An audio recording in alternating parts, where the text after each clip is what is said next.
ऐसी कौन सी समस्या है कि जो बहुत सालों से सुलझ नहीं रही है? देखिए साहब, मध्य नागपुर में सबसे बड़ी समस्या है बुनकरों का है।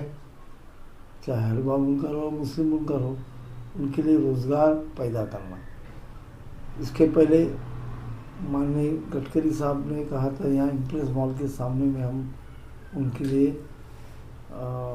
टेक्सटाइल जोन करेंगे, यानी उसके लिए छोटे छोटे लूम्स, पावर लूम्स, इनके लिए हम रोज़गार उपलब्ध करेंगे। मगर आज क्या हुआ, यही भारतीय जनता पार्टी के राज में वो जगह को बिल्डर को बेच डालेगी। वो भी एक रोज़गार का मुद्दा ख़त्म हो गया। मध्य नागपुर के अंदर में सेंटर में एकमात्र जो एकड़ों से जगह पड़ी थी, वो बिल्डर को बेच डाला। देखिए, लाड़की बहना की योजना लाके, लाड़की योजना लाने के बाद पति पत्नी में झगड़े होने का काम भारतीय जनता पार्टी कर रही है। मेरे लाड़के भाऊ ने मेरे को लाड़की बहन करके 7,000 रुपये डाला, तो पति गुस्से में आके बोलता है, तूने 7,000 ली, मगर मेरे पॉकेट का खर्च जो है वो अब बढ़ चुका है, ये पैसे मेरे पैसे में से तेरे को दी जा रही है। तो वो पत्नी पत्नी में झगड़े होने लगे। ऐसे कई घरों में झगड़े हो रहे हैं।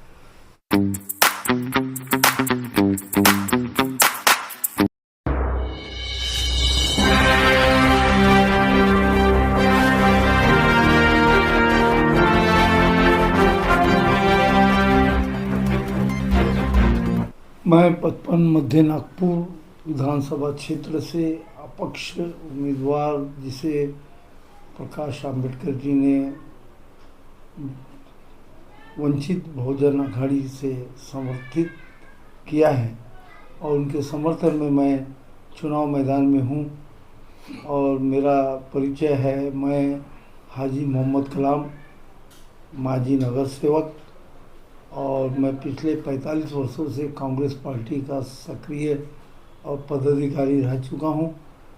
आज ऐसा वक्त आ गया कि भी कांग्रेस पार्टी ने जब मुस्लिम समाज के साथ अन्याय किया, उनको वादा खिलाफी की, उसके लिए मुझे वो जो हमारे कांग्रेस के मुस्लिम कार्यकर्ता और समाज के सभी संगठनों ने बीच में मीटिंग लेके ये कहा कि क्या कांग्रेस में हम लोग सिर्फ वोट देने के लिए है, क्या हमें कोई प्रतिनिधित्व नहीं मिलेगा।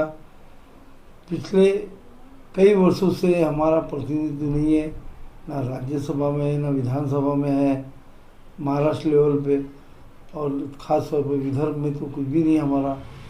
इस बात को लेके काफ़ी नाराज़गी समाज में थी, और इस नाराज़गी को लेके और ख़ास तौर पे पार्टी की भी नाराज़गी है कि भी पार्टी हमारे वोटों से वोट को पॉकेट वोट बता के कैंडिडेट लड़ते हैं, और जिसमें 2% 1% जिसका समाज है, पार्टी ऐसे लोगों को टिकट देती है, जिसके वजह से जो समाज आज मध्य नागपुर में 30 से 40% है, पूरे विदर्भ में 40 लाख मतदाता है।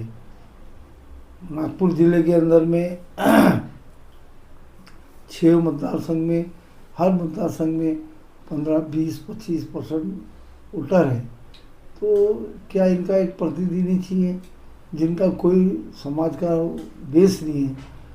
ऐसे लोगों को यहाँ टिकट के समाज पे लादा जाता है, और ये समाज की नाराज़गी हम लोग समाज की तरफ से बता देंगे कि भाई आपने जो समाज के साथ खिलवाड़ किया, मजाक किया है, कि ये मजाक प्रदेश कांग्रेस कमेटी और ऑल इंडिया की तरफ से हुआ। उन्होंने पहले कहा कि हम विदर्भ में और पूरे महाराष्ट्र के अंदर 12 से 15 सीट देंगे, अभी मात्र 5 से 6 सीट दिया है उन्होंने, जिसके वजह से जो मुस्लिम समाज के लोगों में काफ़ी नाराज़गी है।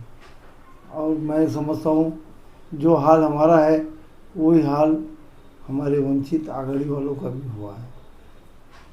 उनसे भी संविधान के नाम से वोट लिए जाते हैं, जब उनको नेतृत्व देने की बात आती है तो उनको भी नेतृत्व नहीं मिल पाता, खास तौर पे समाज को। उनमें कई नेता अपना नेतृत्व लेके अपना खुद का समाज के नाम से आ जाते हैं। उसी तरीके से हमारे यहाँ भी समाज के नाम से वरिष्ठ पद पे चले जाते हैं, बस यार समाज का ध्यान नहीं रखते हैं। इसी बात को लेके मैं मध्य नागपुर से वंचित आघाड़ी के समर्थन में आपके सामने चुनाव लड़ रहा हूँ, जिसका चुनाव चिन्ह स्टूल है। कलाम साहब, वंचित बहुजन आघाड़ी की तरफ से आप चुनाव मैदान में उतरे हैं। समाज के तबके के लिए या जन पब्लिक के लिए आप किन मुद्दों को लेके सामने जाएंगे? देखिए, समाज अपनी जगह है, मगर समाज, जिस समाज से हम लोग आते हैं उसके कई मुद्दे हैं। खास तौर पे हमारे समाज में हमारे पैगंबर के बारे में कोई भी व्यक्ति आता है, टिप्पणी करता है और भला बुरा बोल के चले जाता है। इसके लिए शासन में हम लोग चाहते हैं कि हम अगर इस माध्यम से चुन के गए तो हम लोग सबसे पहला काम ये बिल लाएंगे कि कोई भी समाज हो, हमारे पैगंबर के बारे में जो टिप्पणी की जाती है ऐसी टिप्पणी ना की जाए, ऐसा कानून लाकर लोगों में करेंगे। और रहा पब्लिक के लिए तो हमारा बहुत सारे प्रोग्राम हैं, जैसा झोपड़पट्टी में स्थायी पट्टे दिलाना, बेरोजगारों को रोजगार दिलाना, और शिक्षण, खास तौर पे शिक्षण में मुस्लिम समाज को आरक्षण दिलाना, ताकि समाज जो है का विकास हो। और यही मुद्दे हमारे बाड़ा साहब, हमारे जो अम्बेडकर साहब हैं, इनके भी जो मैनिफेस्टो है इसमें भी यही ज़्यादातर मुद्दे पे ध्यान दिया गया है, खास तौर पे अल्पसंख्यकों के विकास के लिए। इसलिए हमको हमारे विचार और उनके विचार हमारे मिल रहे हैं, और हम चाहते हैं कि वंचित आघाड़ी के साथ मिलकर हम ये मध्य नागपुर की जीत हासिल करेंगे।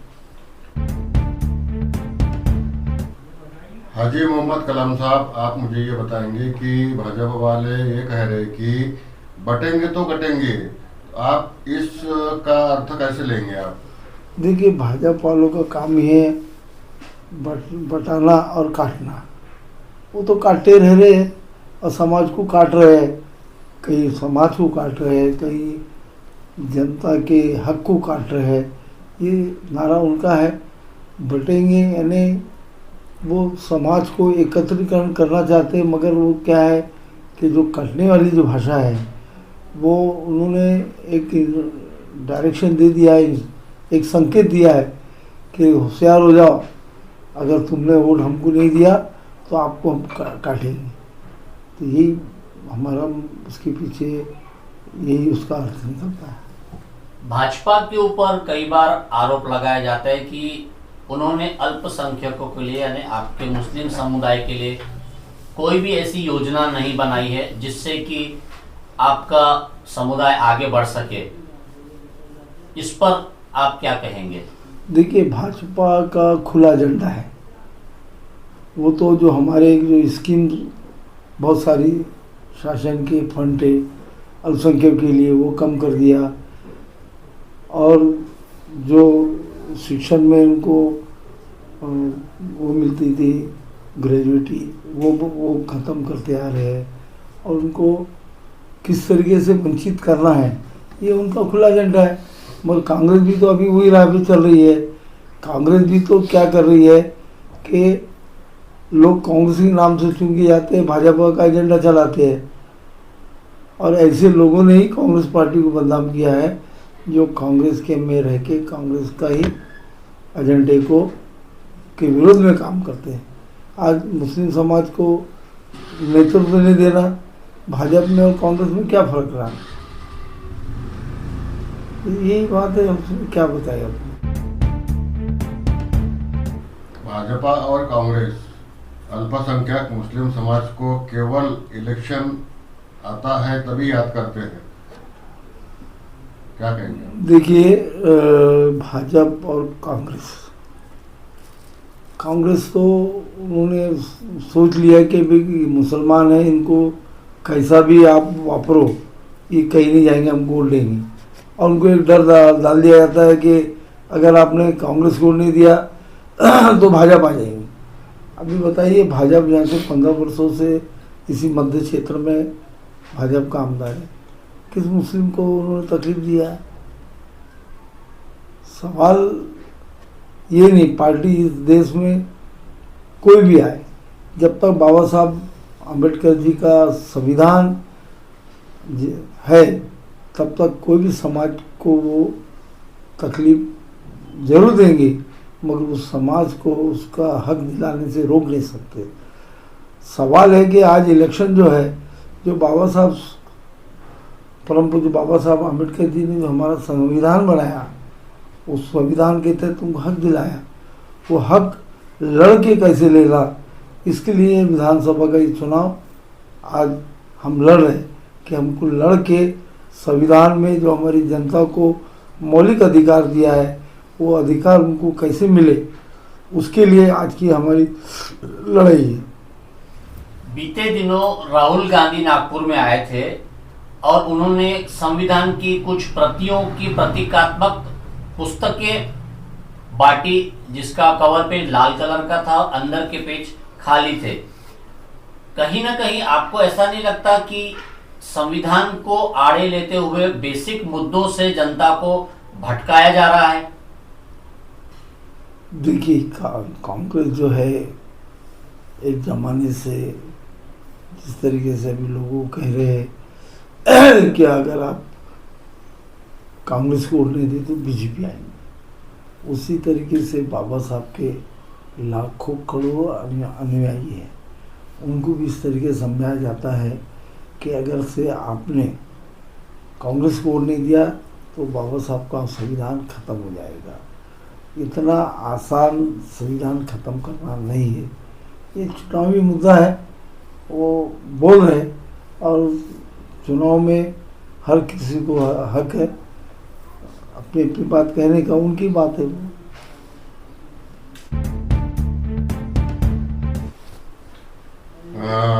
मध्य नागपुर में ऐसी कौन सी समस्या है कि जो बहुत सालों से सुलझ नहीं रही है? देखिए साहब, मध्य नागपुर में सबसे बड़ी समस्या है हलवा और मोमिन, मुस्लिम में मोमिन बुनकर, ये दोनों बुनकर जाति के लोग हैं, इनके व्यवसाय बंद कर दिए गए, बंद हो गए। एक ज़माना था कि हमारे नागपुर को कलर वाली साड़ी के नाम से जाना जाता था, वो हलवा बुनकर भी उसको बुनते थे और मुस्लिम बुनकर भी बुनते थे। आज इनके सारे लोग, बच्चे इनके बेरोजगार हो गए। आज ये हालत है कि इनके अपने बच्चे रोजगार के लिए भटक रहे हैं। तो मध्य नागपुर में सबसे बड़ा मुद्दा तो बुनकरों का है, चाहे हलवा बुनकर हो, मुस्लिम बुनकर हो, उनके लिए रोजगार पैदा करना।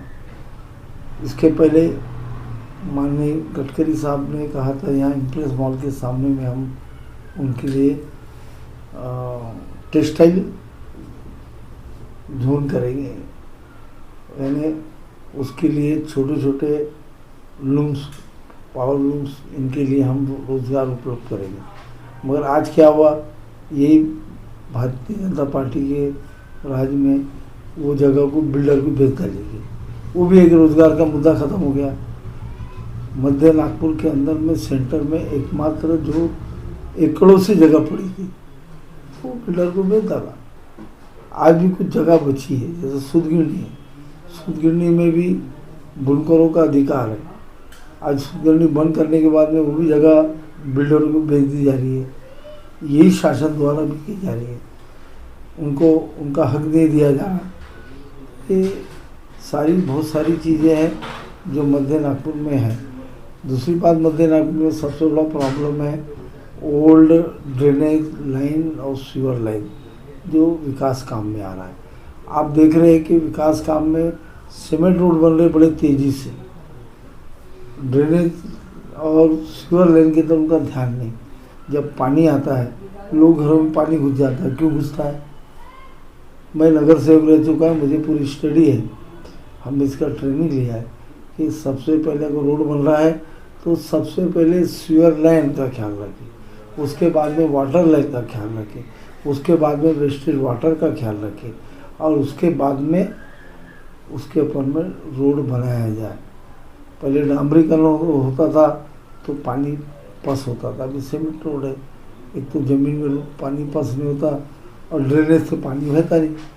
आज भी अंग्रेज़ों के ज़माने की मध्य नागपुर में सीवर लाइन है, वो सीवर लाइन चौकेज हो जाए तो हर आरडी में 3 दिन में बस्तियों में पानी घुसता है। महायुति सरकार ने महाराष्ट्र की लाड़की बहन योजना शुरू की, जिसमें वे महिलाओं को सशक्तिकरण के नाम पर 1500 रुपए दे रहे हैं और आने वाले दिनों में 2100 से 2500 करने का उन्होंने वादा किया है। और वहीं कांग्रेस ने अपने मैनिफेस्टो में कहा है कि हम जीतने के बाद में 3000 रुपए प्रति महिला को देंगे और साथ में किसानों का कर्ज माफ करेंगे।